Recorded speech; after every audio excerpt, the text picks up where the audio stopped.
All right, guys, it's another edition of 3 and Out, our weekly Chiefs post-game show, and Chiefs won again, 7 in a row.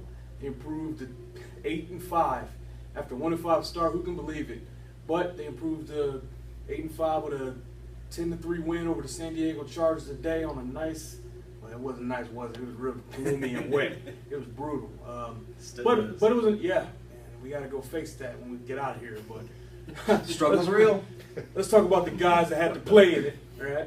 Because the struggle was real for them too. This wasn't an easy game against the hapless San Diego Chargers, was it, fellas?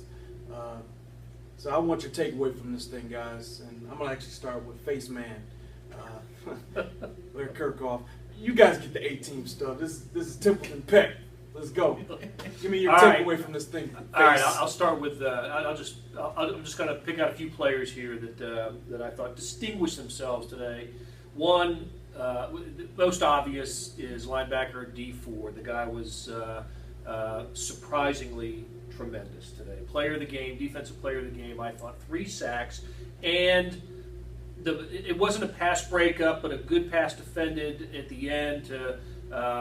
Woodhead had a step on him, and Ford got there in time to disrupt the play. How it ever got to Chargers, 4th and goal, one play to win the game, or at least tie the game, have a chance to win the game. How it ever got to that, I'll never know. But D Ford was there, man on the spot. On the offensive side, Albert Wilson, wide receiver, had a big game today. Caught the only touchdown of the game, a 44-yard reception from Alex Smith, the catch and run on a slant.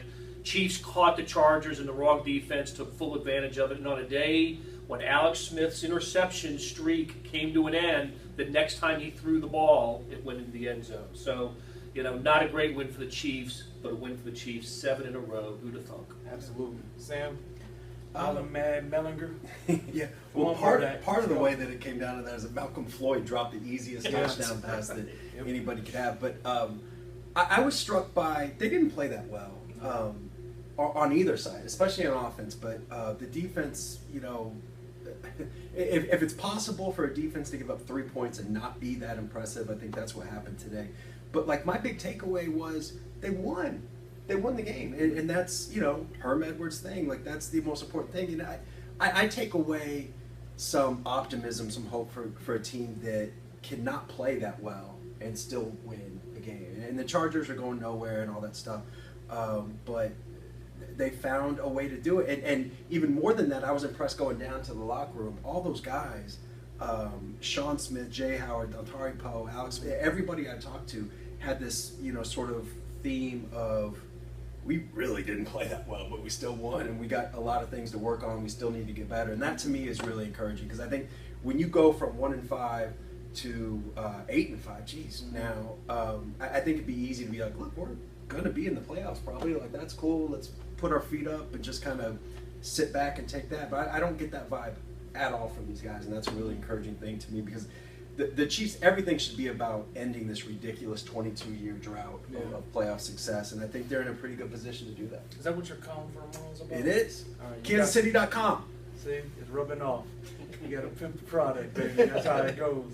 Hey, Face Man, tell them what your stories are for tomorrow real quick. Hey, well, just what we talked about a little while ago. We're going to talk about Albert Wilson, Alex Smith. I thought one of the interesting plays today, he ran out of bounds, slid out of bounds, got pushed out of bounds, and Mitch Morse, the center, came in and kind of broke up a little what might have been a confrontation. So the first year, rookie center came in and pulled the veteran quarterback away. Had his back. I thought that was interesting. Mitch Morse had something to say about that. So we're also going to look at playoff positioning. As we tape this, games are still being played, but one that isn't being played right now is Oakland-Denver.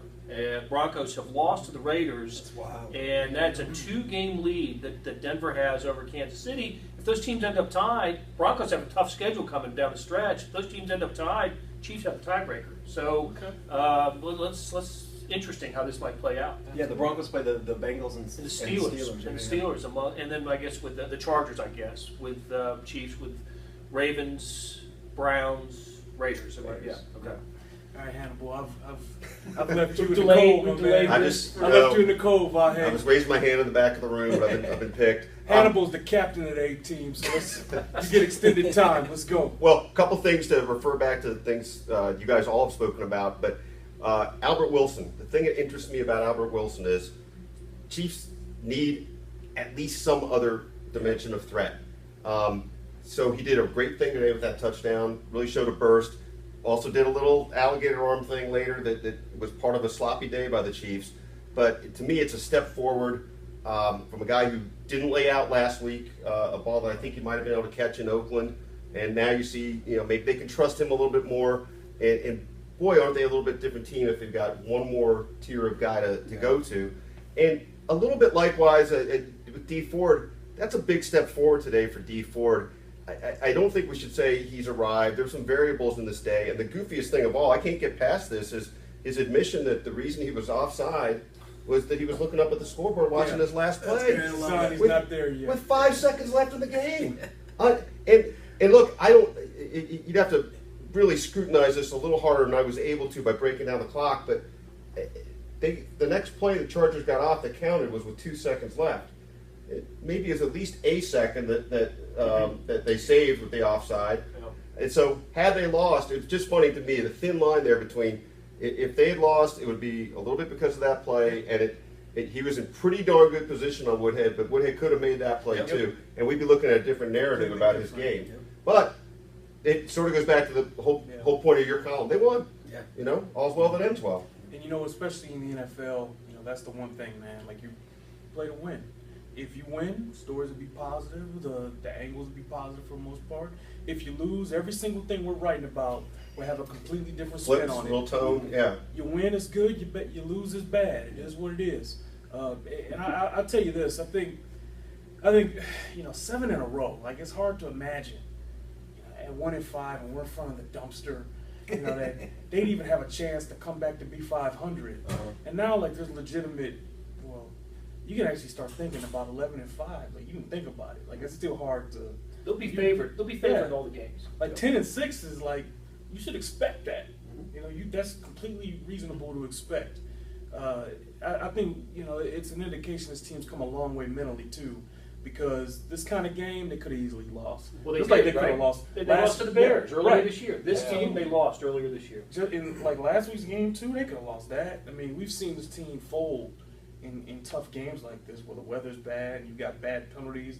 Mental toughness. Guys out. Yeah. Mental toughness. They really kind of build themselves in that area, and that I would think give fans hope that, hey, maybe you can finally break that streak. Yeah. That playoff drop, that playoff win drop, and they still got to do it. They still got 3 weeks left, and then we'll see who they face. Mm-hmm. It's a different level than the playoffs. Playoff football is great, but we'll see there. And of course, we appreciate you guys watching. We're gonna do the podcast too. Make sure you check that out. Download that on SportsBeat KC on iTunes. Right, we're gonna get together soon here and have that out for you. So probably about the middle of the week. So make sure you check that out.